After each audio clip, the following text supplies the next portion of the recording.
মাত্রই কয়টা রুটি? আল্লাহর রহমত কাজী এফেন্দি, আজ বিক্রি বেশ ভালো। হ্যাঁ, এখানে কি?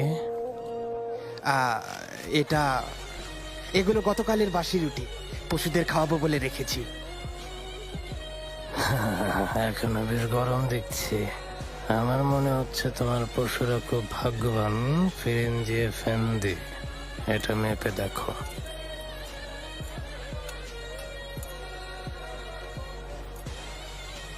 ওজনেও কম। দেখি এফেন্দি। কেমন সাদা রুটি বানিয়েছো। হ্যাঁ,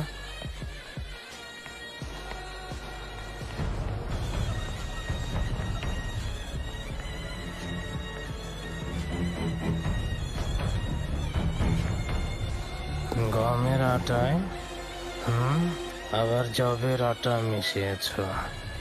সস্তার জিনিস বেশি দামে বিক্রি করো, আবার ওজনেও গন্ডগোল করো। ক্ষমা করুন কাজী এফেন্দি, আর এ ভুল করব না, তওবা।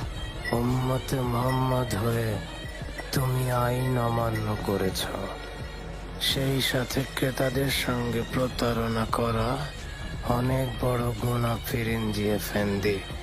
এর শাস্তি ভয়ানক। প্রবেশদ্বারে টাঙা ওকে, বাকিদেরও শিক্ষা হয়ে যাক। কাজী এফেন্দি, এই আমি তওবা করছি। কাজী এফেন্দি ক্ষমা করুন। কাজী এফেন্দি, আর করবো না, ছেড়ে দিন আমাকে।